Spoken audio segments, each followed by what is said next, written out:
On a previous episode of Shadow Realm. That's the medicine woman. I've seen her somewhere before. Your friends await you in the coconut grove. There you will continue your journey. But what about the deep medicine? The medicine is already in your hands, Arya. All I can do is help you to realize its value.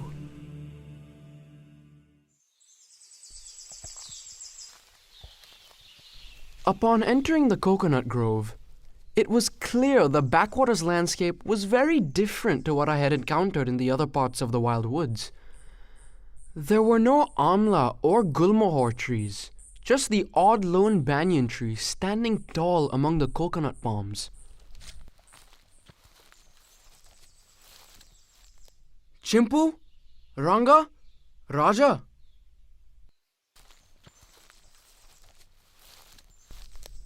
Tender young coconuts that had fallen from the trees were sprinkled intermittently through the shrubbery and grass.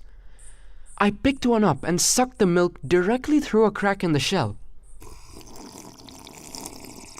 Chimpu, you've got to try this. What took you so long?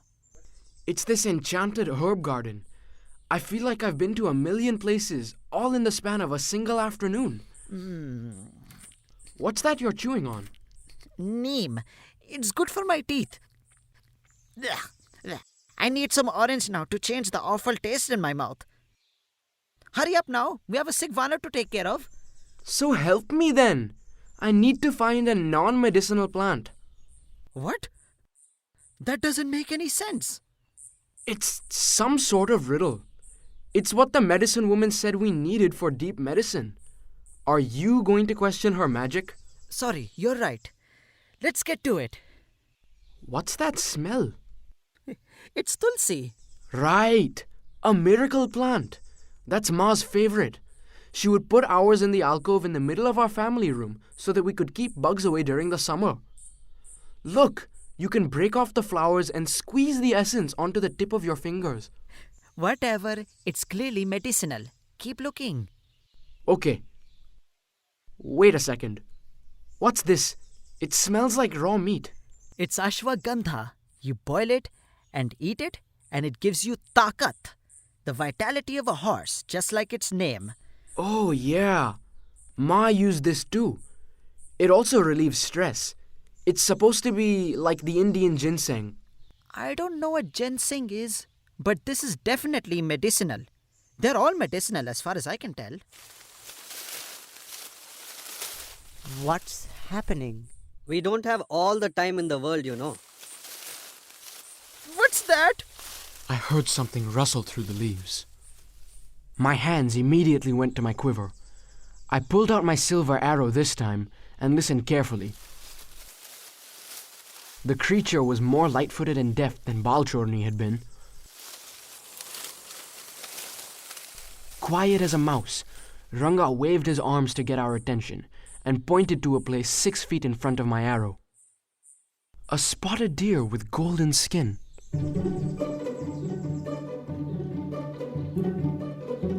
It's a Chinkara. I've only ever seen one in a magazine. And it's a female. How can you tell? Look, she doesn't have antlers. She's just a young fawn who's lost her way and wants to get back to her mother. Where are you going? Arya, no! You have to stop him, now.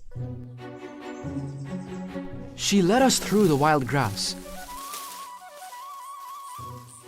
Every once in a while, she'd stop and look around for something.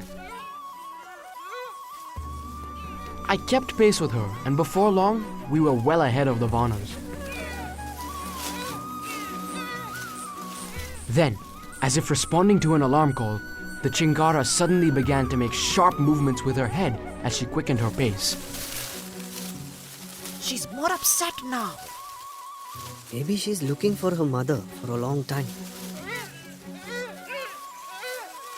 No, something's not right.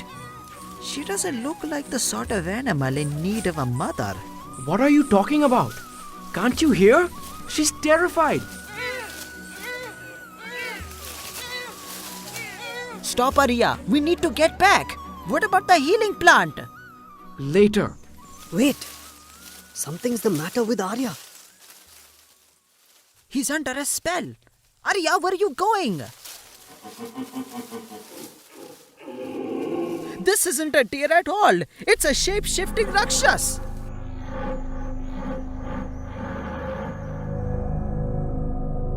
I was totally bewitched by the fawn. As we wove through the forest, the landscape completely transformed. The tree cover became denser, the foliage multiplied, completely blocking all light from the sky. The forest was now dark as night. The coconut palms disappeared, and in their place, a thicket of stumpy trees whose grey-brown roots resembled old and ugly faces. Their leaves were jagged and spiked with infectious-looking thorns. Then, a strange sensation emerged from deep in my core. It started like a bundle of energy, but as it surged upwards, it was obstructed by thoughts of the fawn. The energy curdled like a lump, like a stone stuck in a tunnel. The lump of stuck energy throbbed inside my chest each time the Vanars spoke.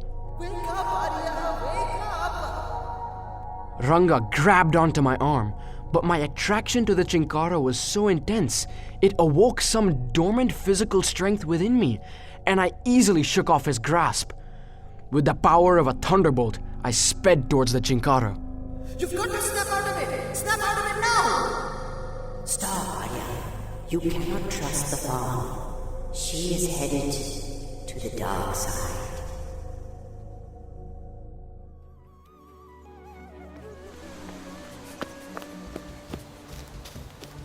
For a while, I followed her silhouette as she leapt through the foliage, but when it became too dark for even that, I followed the sounds of her movement.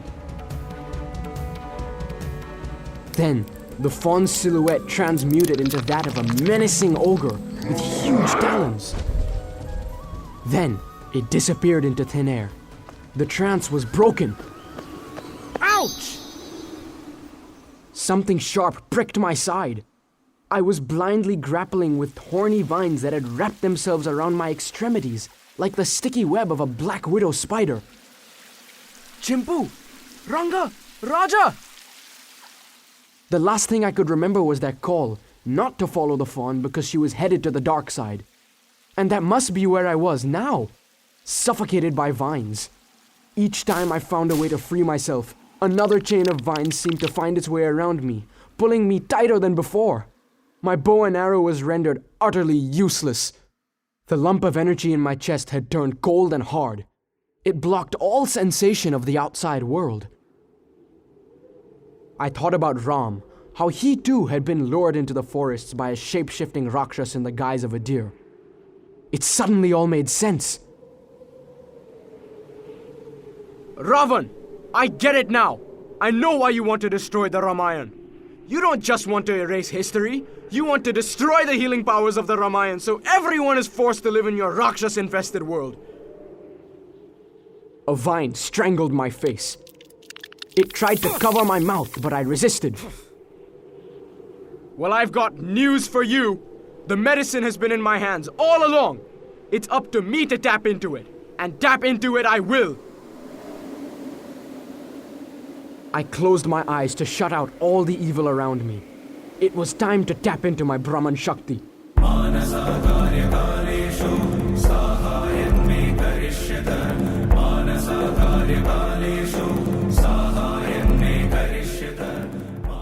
I focused hard into the inner depths of my body until I found an energy tunnel taking shape within me.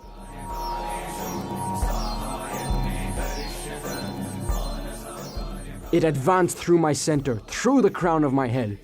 My mind's eye dug deeper into the tunnel until I reached the root. I called upon my storehouse to release its blue energy of creation, similar to what I'd seen flowing from Rishiji's staff.